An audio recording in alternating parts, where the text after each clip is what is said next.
욥이 대답하여 이르되 이런 말은 내가 많이 들었나니 너희는 다 재난을 주는 위로자들이로구나. 헛된 말이 어찌 끝이 있으랴. 내가 무엇에 자극을 받아 이같이 대답하는가.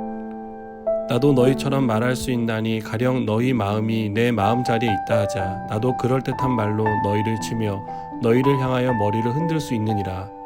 그래도 입으로 너희를 강하게 하며 입술의 위로로 너희의 근심을 풀었으리라. 내가 말하여도 내 근심이 풀리지 아니하고 잠잠하여도 내 아픔이 줄어들지 않으리라.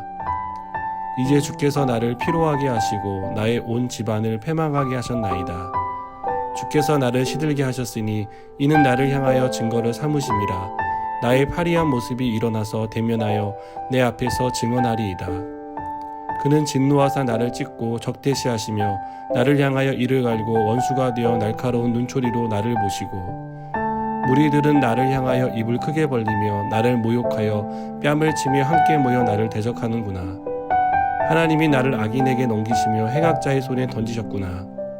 내가 평안하더니 그가 나를 꺾으시며 내 목을 잡아 나를 부서뜨리시며 나를 세워 관역을 삼으시고 그의 화살들이 사방에서 날아와 사정없이 나를 쏘므로 그는 내 콩팥들을 꿰뚫고 그는 내 쓸개가 땅에 흘러나오게 하시는구나. 그가 나를 치고 다시 치며 용사같이 내게 달려드시니 내가 굵은 배를 꿰매어 내 피부에 덮고 내 뿔을 티끌에 더럽혔구나. 내 얼굴은 울음으로 붉었고 내 눈꺼풀에는 죽음의 그늘이 있구나. 그러나 내 손에는 포악이 없고 나의 기도는 정결하니라. 아멘. 여러분은 여러분과 친한 지인에게 안 좋은 일이 생기면 어떻게 하십니까? 특히 지인에게 안 좋은 일이 왜 일어났는지 그 원인을 알고 있다면 여러분은 그 사람에게 어떻게 말을 하십니까? 힘든 걸 알기에 모른 척하고 넘어가는 사람도 있겠지만 친하다는 이유로 내가 알고 있다는 이유로 조언이나 충고를 건네게 되는 것을 봅니다. 그 사람과의 관계가 친하면 친할수록 너를 아껴서 하는 말이다 라고 얘기를 시작합니다. 또 오해하지 말고 들었으면 좋겠고 너를 생각해서 하는 말이니까 잘 새겨 들으라는 말을 우리는 강조합니다. 정말 아껴서 하는 말이죠. 그 사람이 빨리 그 상황에서 벗어났으면 좋겠다라는 안타까운 마음으로 건네는 조언이고 충고라고 생각합니다.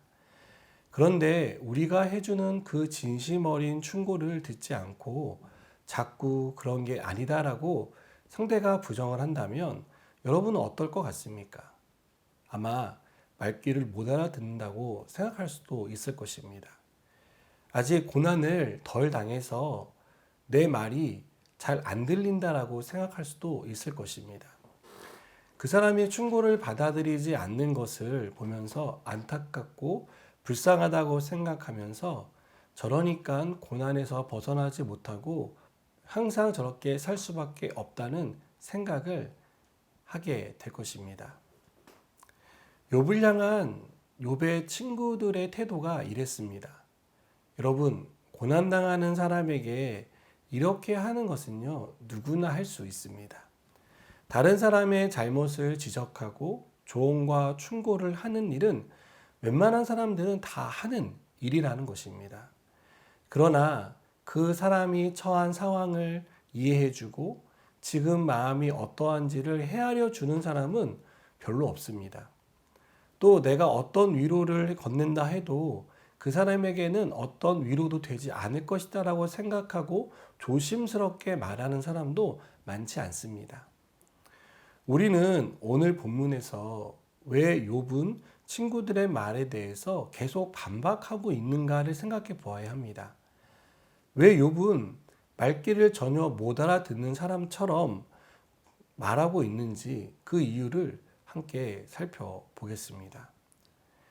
욥은 자기에게 임한 재앙의 주체는 하나님이라고 생각했습니다.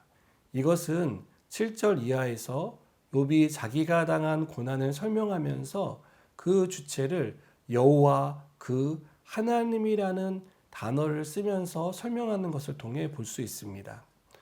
욥은 하나님이 자신을 곤란하게 하셨다라고 믿었습니다. 또 사람들을 통해 모욕을 당하도록 허락해 주셨기 때문에 모욕을 당한다고 생각했습니다. 여러분, 우리가 이런 경우를 당한다면 어떤 마음과 생각이 들 것 같습니까? 저는 자신에게 임한 고난을 하나님이 주셨다라고 생각하는 사람들을 보았습니다. 그들은 자신에게 임한 고난을 하나님이 주셨다라고 생각했습니다.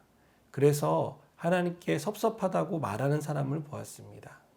그는 자신에게 임한 고난에 대해서 무척이나 실망을 했고요. 하나님이 주신 고난 때문에 하나님이 부당하다라고 생각하는 것을 들었습니다. 그리고 얼마 가지 않아 하나님을 떠나는 것도 보았습니다. 사실 이런 선택을 하는 사람은 적지 않습니다. 하나님을 떠나는 선택을 하지 않더라도 하나님께 실망하고 섭섭함을 토로하며 하나님을 멀리하는 사람들도 많이 있습니다. 그런데 욥은 어떻게 하고 있습니까? 욥도 하나님께 섭섭한 마음을 감추지 않습니다. 하나님께 불평을 하기도 합니다. 하지만 욥은 하나님을 떠나지는 않습니다. 욥은 만신차이가 되었지만 그래도 순전함을 버리지 않았다라고 말하고 있습니다. 저는 이것이 중요하다고 생각합니다. 나를 잘 아는 사람들이 섭섭한 말을 합니다.